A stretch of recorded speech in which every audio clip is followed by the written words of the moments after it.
face mask and I think it's in my hair. But I hope all is well with everybody. Welcome in, welcome in. Let me send out my shares really quickly and then we will get started. The topic at hand, we're going to be talking about balancing our hormones. Understanding the power of how how our mind not only impacts how we act and reversing what we have going on when it comes to our health issues, but also diving deeper into what is happening with the physical and bringing those connections together and understanding how the mental, the emotional, and the physical are all going to impact your health journey for either a positive outcome or a negative outcome. And a lot of people currently right now are living in a space where they're getting a negative outcome, which are symptoms of hormonal imbalances, being fatigued, having issues with weight gain, weight fluctuation, having issues with their emotions, thinking that PMSing is normal in women, having issues with heavy or painful menstrual cycles, irregular cycles. And a lot of the times it's because we're not realizing that our body is crying out for help and it's looking for support and it's asking us to make it feel safe again, but we don't know how to do that because we aren't taught how to get off of the emotional roller coaster that we are programmed into. Because too many women are dealing with exhaustion, cravings, bloating, and they're constantly in this up and down pattern thinking that it's their fault. And so then you blame your body because you're like, oh, I'm a woman. This is just what happens to a woman's body. Our hormones fluctuate. And they do fluctuate. But there's a difference between a fluctuation of hormones. So you have a higher level of estrogen today or a higher level of progesterone tomorrow, rather than you having a hormonal imbalance, which shows the signs that your internal organs are off. Because a hormonal imbalance is literally the sign from not only your gut, your brain, and your adrenal glands saying, hey, you've thrown off one of us, which has thrown off all three of us. But also then over years in time of you being in panic and fight or flight mode, your body is going to naturally pump out more cortisol. Your adrenal glands are going to pump out more of a stress hormone, which is going to cause in return for you to pump out more estrogen as a woman, and you are going to have estrogen dominance.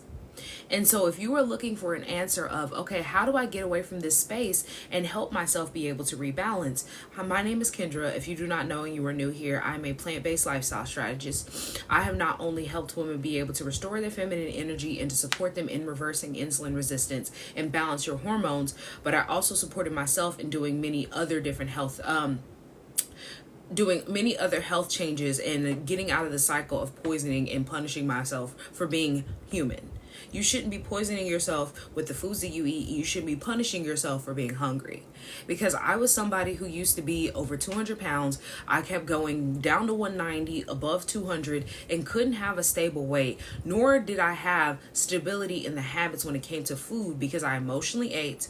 I thought that the food wasn't the problem necessarily, nor the products that I was using, but it was me, myself as a woman. And since I believed that I was the problem, I was never getting to the root cause. So in return, I developed different issues like asthma in high school. I was having knee pain, wearing knee braces, heavy painful menstrual cycles, all the weight fluctuation like I listed before, and many other issues like depression and anxiety.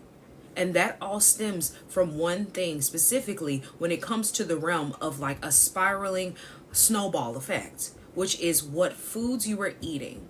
Because food is medicine. And when you're not using food as medicine, but you're using food as something just to consume and just to fill your stomach, you are going to have the issue of your body's communication system panicking and saying, well, I guess we have to be in fight or flight mode now because this is all you want to eat is carbs, sugar, and you maybe sprinkle in a couple vegetables and fruits in there. You maybe drink a little bit of water every now and then, and you call this balance. But that's not how you balance your body, because every single day, your body needs to be eating a rainbow and supporting its system by detoxifying, not eating inflammatory foods, and actually coping with stress in a healthy way. Too many people are out here dealing with stress in a toxic environment because you think that you should be eating your emotions, because society has taught you when you go through a breakup, what do? Get cookies, cake, ice cream, eat all your favorite comfort meals, right? When you're having a family reunion, eat all your comfort meals. When you're having a holiday season, thank you for the follows. How are you doing? Welcome in. You eat for your emotions. You eat because this is the time that you believe that this is a part of your culture, right? So this is what you should be eating. Thank you for your heart meat. And there is nothing wrong with you having your cultural dishes, but the problem comes when you don't understand where they're stemmed from and why they're so toxic to you nowadays. Because food quality is not the same of what it used to be. You can't just eat and consume anything and expect it to be healthy in this environment that we are in. The system that we are under has trained you to not question things, and they have trained you to not understand how to read your labels. So now here we are decades later, after they used to use real ingredients and have maybe 5 ingredients in bread. Now we have a whole bookload of ingredients inside of bread.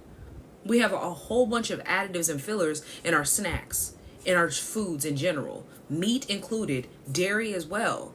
Because there is no way possible for you to have meat on a shelf in a plastic package that is not airtight and it doesn't change any color because it's just happened to be in the cold section.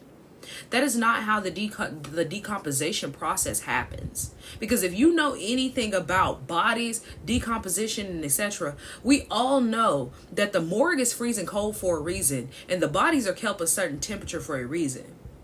So why in the world do you think that meat can sit on a shelf for weeks on end and not change any color at all? How come you think that meat is not tainted, but yet it can stay in an environment that is cool, not frozen, and not change any texture, not change any color? Why do we consume another animal's milk? And we do that continuously throughout our lifetime. It's not, oh, I'm just giving it to my kid and we're going to stop by the age of 5. You continuously give them inflammatory dairy, knowing that's inflammatory because you claim that it gives them strong bones. But now here it is, I don't know how many decades later, but it's decades later since they did all the Got Milk campaigns, since they started promoting it on radio, TV, and etc. about how milk is the way for you to go to give your children strong bones.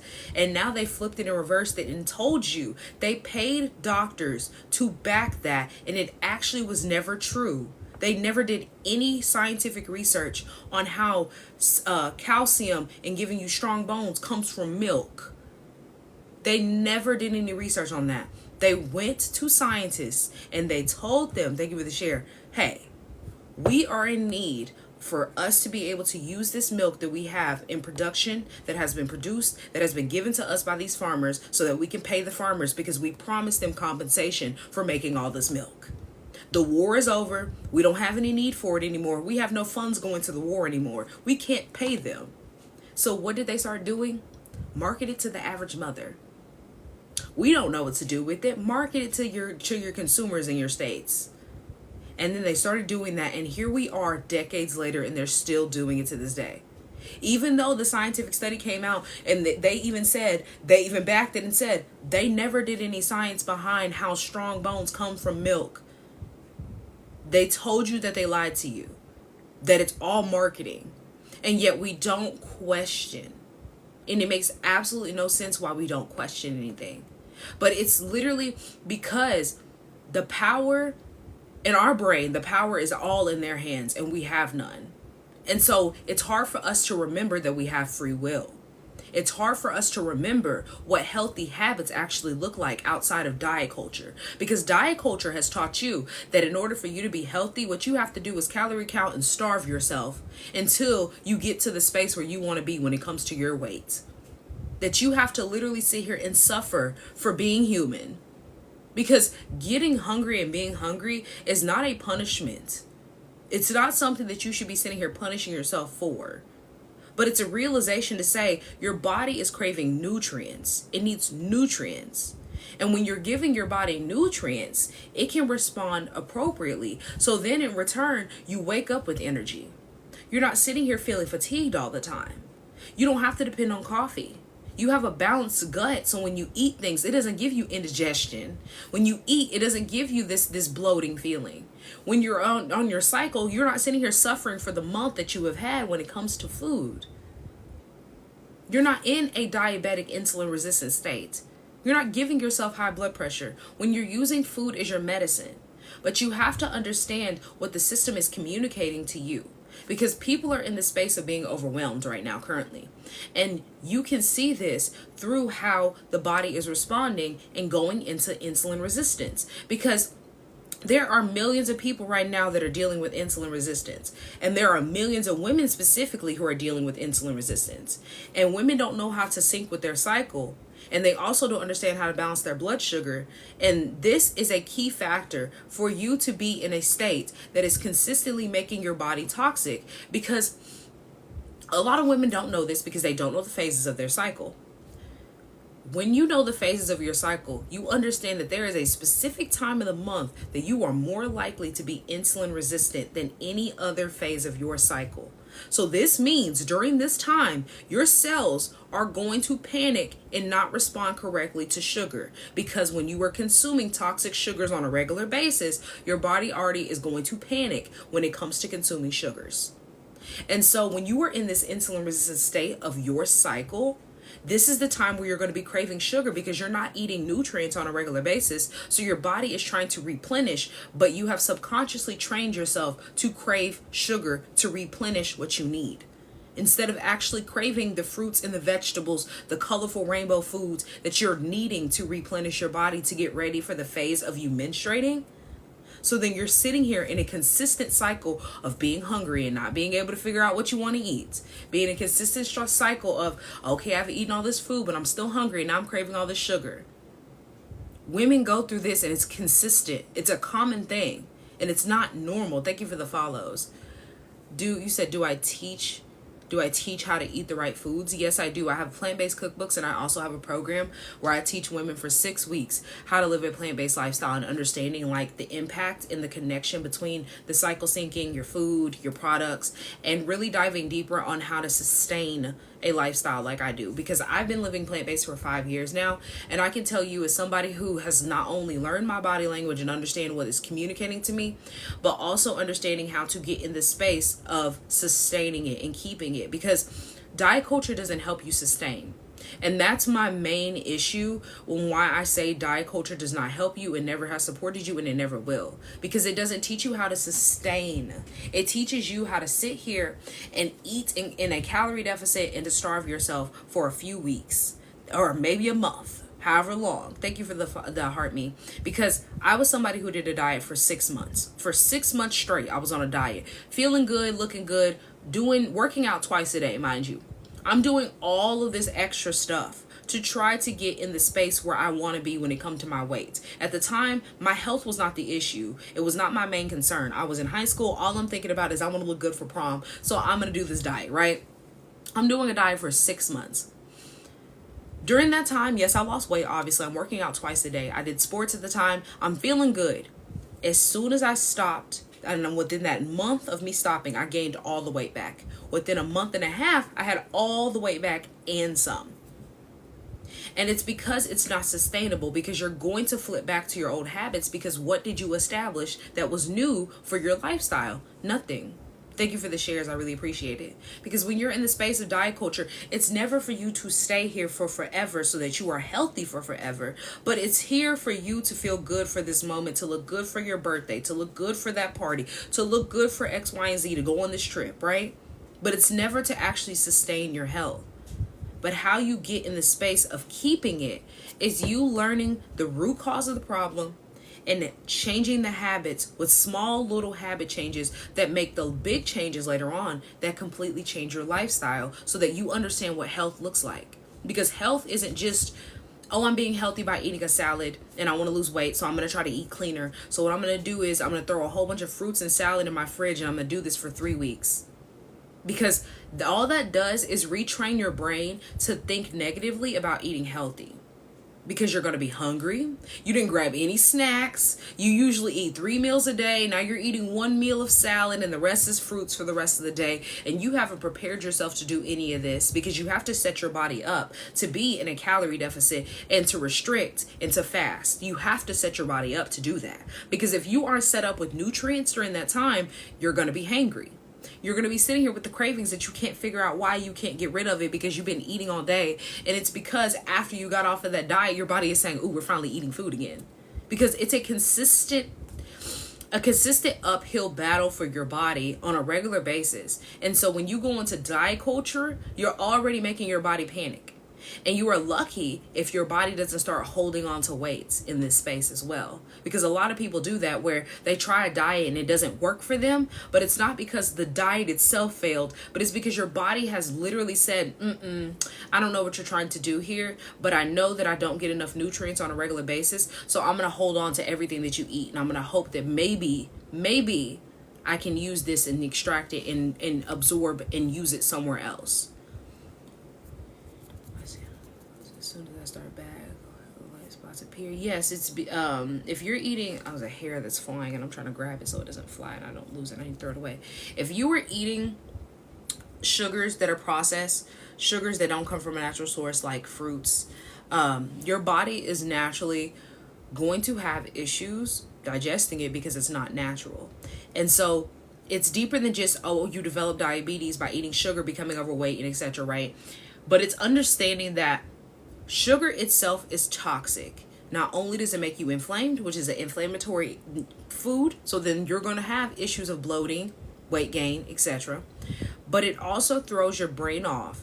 And so this pattern of making your brain go into a panic state because you're eating sugar consistently, this is going to make you have, I'm trying to figure out a way to say this because TikTok does not like me saying these things. So I try to figure out a way to say this. Your brain is going to have issues with regulating itself because sugar is addictive. And it's just like the fiend on the side of the street that you see asking and begging for a couple bucks. That's what it trains your brain to do. And that's the reason why when we give children sugar, how you know that you can't give a child a whole bunch of sugar because they're going to be bouncing off the wall. It's not just because they're young and they absorb the sugar differently. It's literally because their body is having the natural reaction that you used to have as well, that you have now trained yourself to ignore, of this is toxic and it's throwing off your conscious brain. Because I saw a video of a woman, and I'm going to either stitch it or I'm just going to repost it. I might repost it and stitch it. But I saw a woman who took a video of her child eating some donuts, and she was saying that people were commenting saying oh, sugar doesn't affect your child's behavior. And she posted a video in the same realm because they're in the car. It was they hadn't taken off. They're in the parking lot. They took off. However long span, the child is bouncing off the wall in their seat, screaming in the back seat, everything else, right? Having a good time. And that's not because that they're having a sugar rush and they're just having a good time because they ate the donut. Because she even said it. She didn't give her the full donut. She just let her eat basically the surface of the top. How kids do. They love to eat the icing, right? It has now made her brain literally go into panic mode, and it shows itself as a sugar rush. That's what a sugar rush is. And for older people, when you eat a bunch of sugar and then now all of a sudden you're oh, I need to go lay down. Specifically Thanksgiving. Think about Thanksgiving.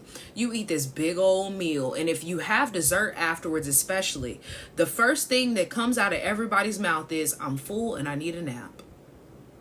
And it's not because, well, obviously you eat so much you're going to be stuffed.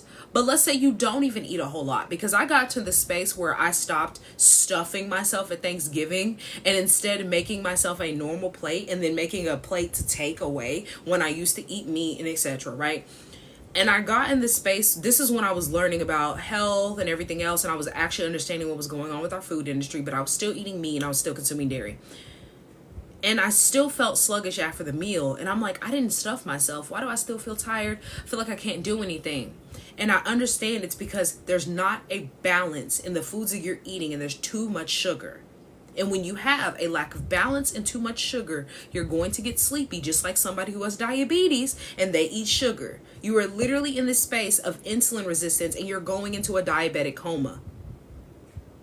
It's insane to think about when you make the connections, what our body does and how it responds to sugar specifically, but all foods. And so to think about the fact that many people don't understand what a overload of sugar looks like. So when people are telling me oh, I just ate, yeah, I'm super, super tired, it immediately makes me think in the space of panic, because it's not just you're sleepy, but you're literally to the point where your body cannot process anymore. So you're having the same reaction that your body does when it's going into a diabetic coma, which is to go to sleep so that it can regulate itself. And when you are in the space where your insulin is so high and you go to sleep, or you're not balanced in your blood sugar specifically, your body cannot rest. So you're sleeping, you're asleep, you've closed your eyes, but your body cannot rest.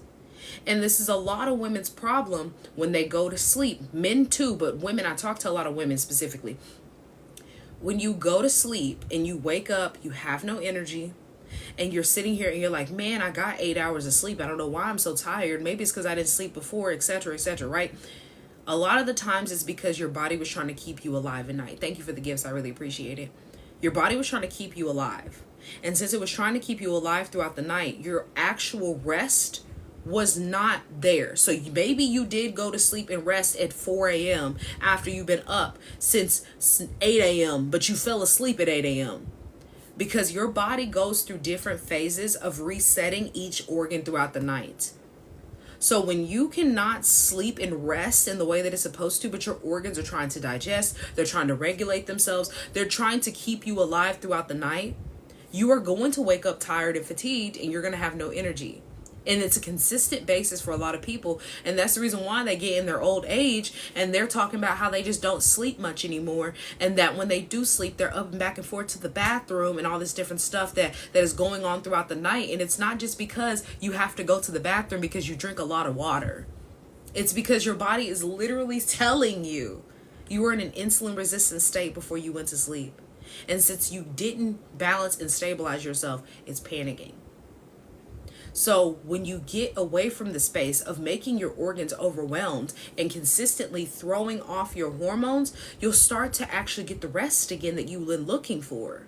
You'll actually be able to absorb nutrients. You'll feel good in the space of taking care of your body in a healthy light and being healthy. Not just, oh, I have to be healthy, but I'm going to starve myself and I'm going to hate it and I'm going to be uncomfortable. But actually look forward to the foods that you're eating because you're eating real foods. And that has to be subconsciously trained back into you to crave actual food and not junk. I struggle with eating only what's good for me. You struggle with eating only what's good. But that's the thing. The only reason why people struggle to eat what's good for their body is because they have been trained all of their life to eat what is convenient and to eat what's on their plate. Because if you grew up in a household where, and I know a lot of households like this, I didn't have a household like this, but I was around people who grew up that way, and so they tried to push that doctrine on me, and that's not my mission nor my story. My parents were never like that. Finish all the food on your plate. We don't waste food over here. I cook this is what you're gonna eat. Now, my household was definitely, if you don't want to eat this, you're going to find something else for yourself. But we were never eat what's all on your plate. You're not allowed to waste food. That has never been the mission in my household. But I know a lot of households that are like that. And that puts a negative connotation on food. Because if you think about it as you as an adult, and I saw this about a woman who was talking about how the people were talking about they never cook their child a different meal, that if they don't want it, they're not going to eat, all this different stuff. And a woman said, how many times in the day do you sit back and have leftovers, food, and etc. in your fridge, and you sit back and you say, you know what, I don't want that, and you go and get your food? And she was like, the child doesn't have that privilege, but you do. And that is a think piece to think about, because subconsciously, you know this. And so consciously, you made the choice to go get food. Subconsciously, the child can only think about, well, I do want chicken nuggets today, but they told me I can't have chicken nuggets for 5 times this week. They cannot get up and go get food for themselves. But you have consciously trained them that chicken nuggets is the only nutrients, because you give them chicken nuggets every other day. They don't know that they don't need to eat chicken nuggets. They just hear mom tell them they don't need to eat chicken nuggets 5 days a week. But you've given them chicken nuggets and access to chicken nuggets 4 days out of the week. So it's not the child's fault. They can't go up and go to the grocery store and just go get things. And you shouldn't be forcing it down their throat now that they don't want to eat the green beans that you don't even eat yourself. Like, it's crazy to think, because parents will expect something out of kids that they can't expect from themselves.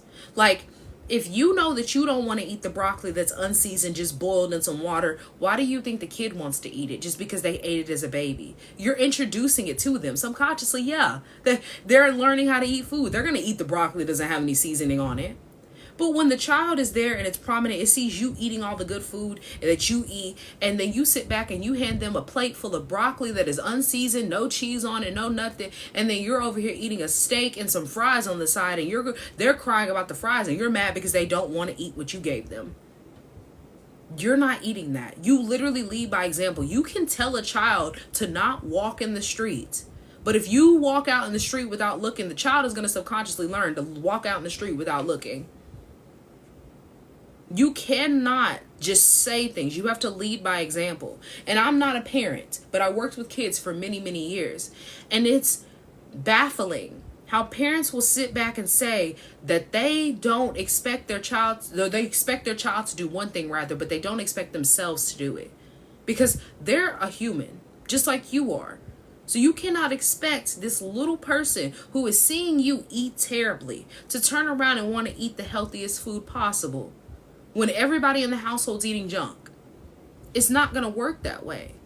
But instead, if you lead by example, you start eating a rainbow plate, they'll start eating a rainbow plate.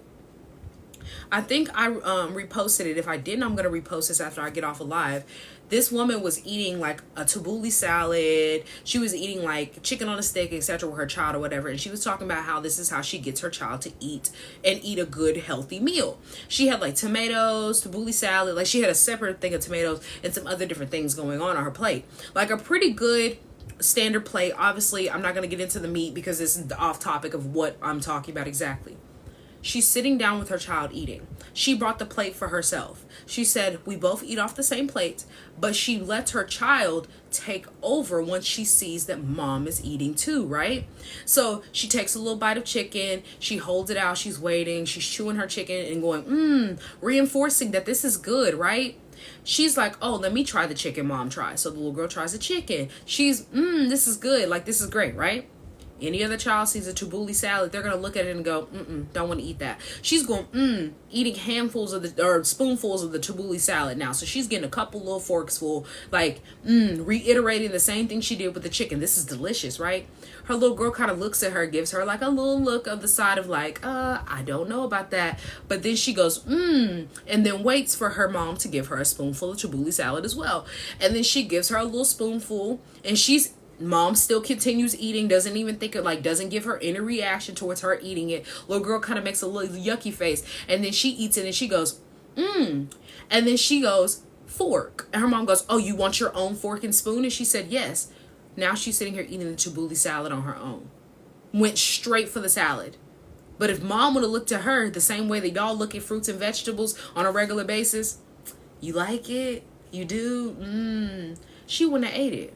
But mom kept on doing what she was doing because mom eats healthy. Mom eats that way. That was norm for her to see that. But when that's not the norm and you're expecting something else from the child that you don't even do for yourself, they're going to reflect that. Because your children are a reflection of you. And a lot of people hate to think about that. They really do hate to think about that because when they get that topic gets brought up, oh, they're not like me, it's not like this, because at the end of the day, it's a reflection of you, and a lot of people don't like looking in the mirror. And it's not in a vanity way, but just seeing the problems, getting to the roots, and fixing that is a problem for a lot of people. But if you are somebody who is ready to take action, you are ready to see the problem, get to the root cause, and then fix this. This is how you get to the space of balance and you maintain it, sustain it. This is how you get away from the emotional stress, emotional eating. You sitting here dealing with all of the issues of fatigue, brain fog, all the hormonal imbalances as a woman.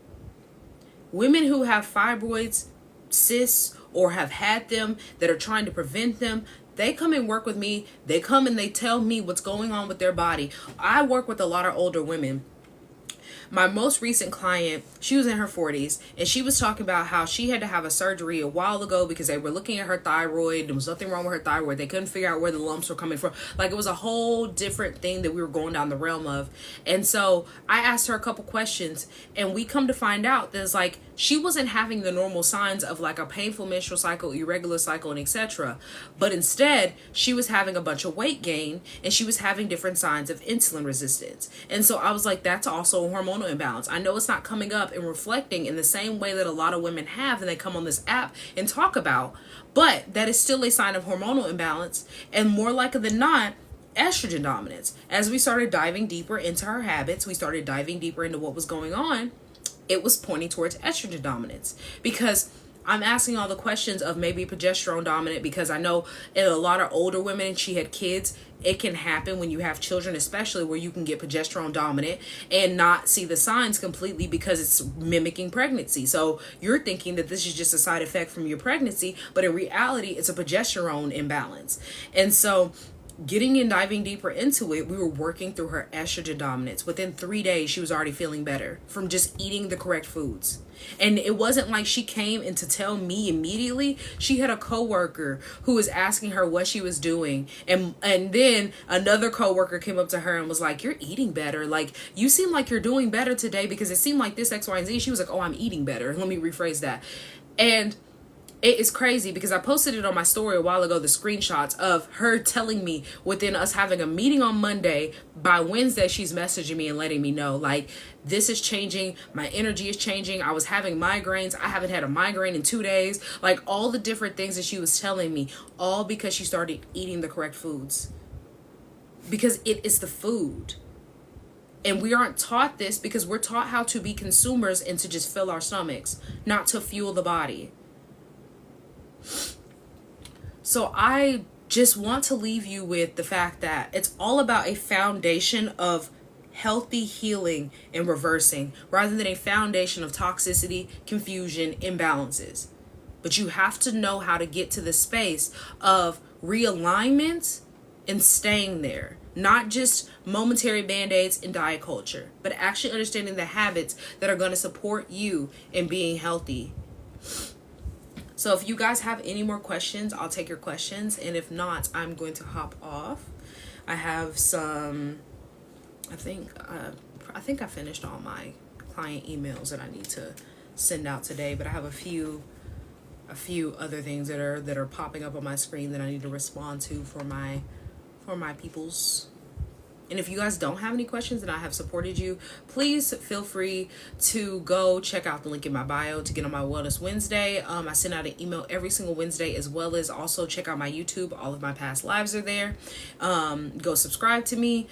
I have plenty of different folders. My Purge the Poison, my Eating Away Diabetes. No, my Eating Away Diabetes is my cookbook. My Cook With Me, I think that's what my playlist is listed on YouTube. And Plant-Based Mastery. I have plenty of different things to support you and to help you out. I appreciate you guys for all the likes and all the gifts. I am not seeing any questions, so I guess I have supported you in the best way that I can today. I hope that you take this information and it helps you and supports you. If you're looking for more information in my 6-week program, you can go check that out in my bio as well. All of the links are in my bio. I hope that you guys have an amazing rest of your Wednesday, and I will see you guys tomorrow since I didn't go live on Monday. Peace, y'all.